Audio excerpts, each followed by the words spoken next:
बहुत से लोग इंग्लिश ग्रामर पढ़ तो लेते हैं, बट जब सेंटेंसेस बोलने की बारी आती है तो हमेशा कंफ्यूज हो जाते हैं। इज लगाएं या वाज, हैज लगाएं या हैड, कैन बोलें या कुड। अगर आपको भी सेंटेंसेस बोलने में कंफ्यूजन होता है तो आज का यह वीडियो आप सबके लिए बहुत ही जरूरी है, क्योंकि आज हम सीखने वाले हैं is, am, are, was, were, has, have, had, will, can, could, may, might, should का सही यूज किसी भी सेंटेंस में कब, कहां और कैसे करते हैं। अगर आप इनका सही यूज समझ गए तो इंग्लिश बोलना आप सबके लिए बहुत ही आसान हो जाएगा। सो विदाउट टाइम वेस्ट चलिए क्लास को शुरू करते हैं। सबसे पहला वर्ड है इज। इसका मतलब होता है। दैट मीन्स अगर किसी हिंदी सेंटेंस के लास्ट में है आता है तो इसके लिए हम इज का यूज करते हैं। बस इतना याद रखिएगा कि यह हमेशा ही, शी, इट और सिंगुलर नेम, मतलब अगर किसी सेंटेंस का सब्जेक्ट अकेला है तो उसके साथ हम इज का यूज करते हैं। जैसे रोहन एक डॉक्टर है। रोहन एक डॉक्टर है तो यहाँ पे रोहन अकेला है और लास्ट में क्या है। तो सेंटेंस बनेगा Rohan is a doctor. Rohan is a doctor. वह खुश है। वह खुश है। यहाँ पे हमें जेंडर का पता नहीं चल रहा है कि मेल है या फीमेल, तो हम यहाँ पे ही या तो शी का यूज कर सकते हैं। तो सेंटेंस बनेगा he is happy. He is happy. या तो बोल सकते हैं she is happy. She is happy. वह जा रहा है। वह जा रहा है तो यहाँ पे वह जा रहा है मतलब किसी मेल के लिए बोला जा रहा है, तो यहाँ पे किसका यूज करेंगे, ही का। तो he is going. He is going. I hope आपको ये क्लियर हुआ होगा कि अगर किसी हिंदी सेंटेंस के लास्ट में है आता है तो उसके लिए हम इज का यूज करते हैं और इसका यूज हमेशा ही, शी, इट और सिंगुलर नेम के साथ होता है। अगला वर्ड है एम। एम का मीन्स होता है हूँ, मतलब अगर किसी हिंदी सेंटेंस के लास्ट में हूँ आता है तो इसके लिए हम एम का यूज करते हैं और यह सिर्फ आई के साथ आता है। किसके साथ आता है, आई के साथ। बस सिंपल सा समझिए कि जब कभी भी हम खुद की बात करते हैं या खुद के बारे में बात करते हैं तो वहाँ पे हम किसका यूज करते हैं, एम का। जैसे पहला सेंटेंस है मैं डॉक्टर हूँ। मैं डॉक्टर हूँ मतलब मैं अपने खुद के बारे में बता रहा हूँ कि मैं क्या हूँ, डॉक्टर हूँ। तो लास्ट में क्या है, हूँ। तो इसके लिए हम किसका यूज करेंगे, एम का। तो सेंटेंस बनेगा I am a doctor. I am a doctor. मैं खाना खा रहा हूँ। मैं खाना खा रहा हूँ। I am eating food. I am eating food. मैं टीवी देख रहा हूँ। मैं टीवी देख रहा हूँ। I am watching TV. I am watching TV. अब अगला है आर। आर का हिंदी मीन्स होता है हैं, मतलब अगर किसी हिंदी सेंटेंस के लास्ट में है आता है तो उसके लिए हम आर का यूज करते हैं। अब यहाँ पे इज और आर के यूज में बहुत से लोग कंफ्यूज होते हैं, तो क्लियर कर लीजिएगा कि अगर सेंटेंस के लास्ट में है आएगा तो उसके लिए इज का यूज करेंगे और अगर है आएगा तो उसके लिए आर का यूज करेंगे। है के लिए इज और है के लिए आर। अब यहाँ पे नोट कर लीजिएगा कि आर का यूज हमेशा यू, वी, दे और प्लूरल नाउन, दैट मीन्स अगर सेंटेंस का सब्जेक्ट प्लूरल है तो उसके साथ हम किसका यूज करेंगे, आर का। जैसे हम जा रहे हैं। हम जा रहे हैं तो लास्ट में क्या है, हैं, और स्टार्ट में क्या है, हम। तो यहाँ पे हम किसका यूज करेंगे, आर का। तो सेंटेंस बनेगा we are going. We are going. वे सो रहे हैं। वे सो रहे हैं। They are sleeping. They are sleeping. अगला सेंटेंस है राधा और रोहन खेल रहे हैं। राधा और रोहन खेल रहे हैं। यहाँ पे राधा और रोहन कितने लोग हुए, दो। तो यहाँ पे हम किसका यूज करेंगे, आर का। तो सेंटेंस बनेगा Radha and Rohan are playing. Radha and Rohan are playing. अब अगला वर्ड है वाज। अगर किसी हिंदी सेंटेंस के लास्ट में था, थे, थी आता है तो वहाँ पे हम वाज का यूज करते हैं। अब यहाँ पे एक चीज नोट कर लीजिएगा कि वाज का यूज किसी भी सेंटेंस में आई, ही, शी, इट और सिंगुलर नाउन के साथ करते हैं।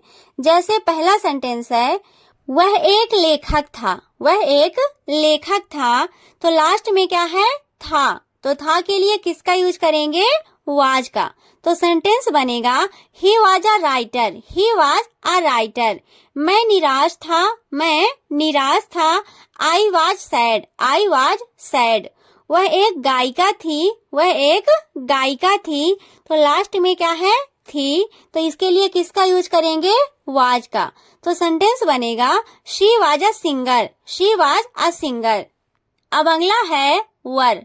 अगर किसी हिंदी सेंटेंस के लास्ट में थे या थी आए तो वहां पे हम वर का यूज करते हैं, और इसका यूज किसी भी सेंटेंस में यू, वी, दे तथा प्लूरल नाउन, मतलब अगर किसी सेंटेंस का सब्जेक्ट प्लूरल है तो वहां पे हम किसका यूज करते हैं? वर का।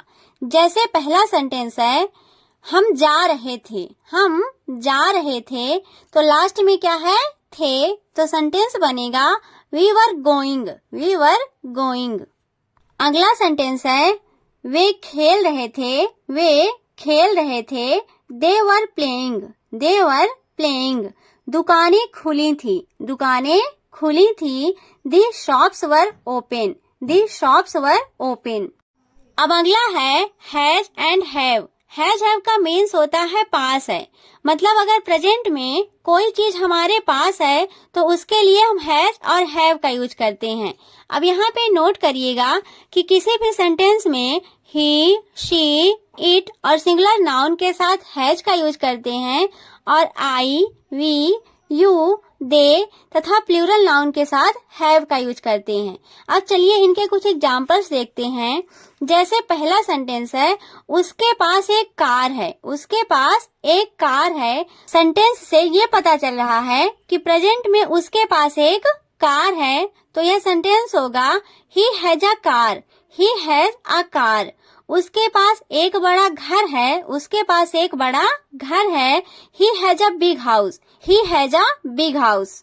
अगला सेंटेंस है मेरे पास एक कार है, मेरे पास एक कार है। तो यहाँ पे सेंटेंस का सब्जेक्ट क्या है? आई, और आई के साथ क्या आएगा? हैव। तो सेंटेंस बनेगा I have a car, I have a car. तुम्हारे पास एक बड़ा घर है, तुम्हारे पास एक बड़ा घर है। You have a big house, you have a big house. अब अगला है हैड। यह हैज और हैव का पास्ट होता है, और इसका यूज किसी भी सेंटेंस में तब किया जाता है जब पास्ट में कोई वस्तु आपके पास थी और उस पर आपका अधिकार था। तो उसी अधिकार को बताने के लिए किसका यूज करते हैं? हैड का। यहाँ पे नोट करिएगा कि सब्जेक्ट कोई हो, मतलब सेंटेंस का सब्जेक्ट या तो सिंगुलर हो या फिर प्लूरल, दोनों के साथ हम किसका यूज करते हैं? हैड का। जैसे पहला सेंटेंस है मेरे पास एक कार थी, मेरे पास एक कार थी। अभी तक हमने हैज और हैव में पढ़ा था कि अगर प्रेजेंट में कोई वस्तु आपके पास है और उस पर आपका अधिकार है तो उसको बताने के लिए हैज और हैव का यूज करते हैं, लेकिन इस सेंटेंस में ये बताया जा रहा है कि पास्ट में मेरे पास एक कार थी, तो यहाँ पे हम किसका यूज करेंगे? हैड का। तो सेंटेंस बनेगा I had a car, I had a car. मुझे बुखार था, मुझे बुखार था। I had a fever, I had a fever. मुझे सिर दर्द था, मुझे सिर दर्द था। I had a headache, I had a headache. अब अगला है विल। इसका यूज हम फ्यूचर के लिए करते हैं, मतलब अगर किसी हिंदी सेंटेंस के लास्ट में गा, गे, गी आए तो वहां पे हम किसका यूज करते हैं? विल का। यहाँ पे नोट करिएगा कि सेंटेंस का सब्जेक्ट कोई भी हो, मतलब या तो सिंगुलर या फिर प्लूरल, दोनों के साथ हम किसका यूज करते हैं? विल का। जैसे मैं जाऊंगा, मैं जाऊंगा। तो यहाँ पे मैं के लिए I will go, I will go. मैं पढ़ूंगा, I will study, I will study. हम वहां जाएंगे, हम वहां जाएंगे। We will go there, we will go there. अब अगला वर्ड है कैन। कैन का मीन्स होता है सकना, मतलब अगर किसी हिंदी सेंटेंस के लास्ट में सकता है, सकती हूँ या सकते हैं आए तो उसके लिए हम किसका यूज करते हैं? कैन का। बस सिंपल सा समझिए कि जब हम किसी से अपनी योग्यता मतलब एबिलिटी के बारे में बताते हैं या उसके बारे में बात करते हैं तो वहाँ पे हम कैन का यूज कर सकते हैं। यहाँ पे नोट करिएगा कि सेंटेंस का सब्जेक्ट कोई भी हो या फिर सिंगुलर या तो प्लूरल, दोनों के साथ हम किसका यूज करते हैं? कैन का। जैसे पहला सेंटेंस है, मैं अंग्रेजी सीख सकता हूँ। मैं अंग्रेजी सीख सकता हूँ तो यहाँ पे क्या आया? सकता हूँ। तो इसके लिए हम किसका यूज करेंगे? कैन का। तो सेंटेंस बनेगा I can learn English. I can learn English. तुम यह कर सकते हो। तुम यह कर सकते हो। You can do it. You can do it.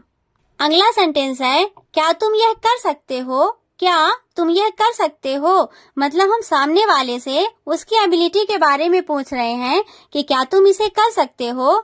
तो can you do it? Can you do it? अब अगला वर्ड है कुड। यह कैन का पास्ट होता है और इसका मीन्स होता है सका और इसका यूज हम पास्ट की एबिलिटी बताने के लिए करते हैं।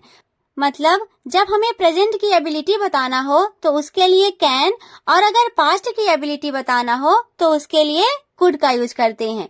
और इसमें भी सेंटेंस का सब्जेक्ट कोई भी हो, सिंगुलर या तो प्लूरल, दोनों के साथ किसका यूज करते हैं? कुड का। जैसे पहला सेंटेंस है, मैं यह नहीं कर सका। मैं यह नहीं कर सका। I could not do it. I could not do it. मैं वहां नहीं जा सका। मैं वहां नहीं जा सका। I could not go there. I could not go there. अब अगला वर्ड है मे। कैन की तरह इसका भी मीन्स होता है सकना, बस दोनों में डिफरेंस इतना है कि कैन का यूज हम प्रेजेंट की एबिलिटी मतलब योग्यता बताने के लिए करते हैं और मे का यूज किसी से परमिशन लेने या देने या फिर रिक्वेस्ट करने के लिए करते हैं। मतलब जब हमें किसी से परमिशन लेनी हो या फिर देनी हो अथवा अगर किसी से रिक्वेस्ट करनी हो तो वहाँ पे हम किसका यूज करते हैं? मे का। जैसे पहला सेंटेंस है, तुम अब जा सकते हो। तुम अब जा सकते हो। You may leave now. You may leave now. क्या मैं आपकी मदद कर सकता हूँ? क्या मैं आपकी मदद कर सकता हूँ? May I help you. May I help you. अब अगला वर्ड है माइट। माइट का मीन्स होता है शायद, हो सकता है।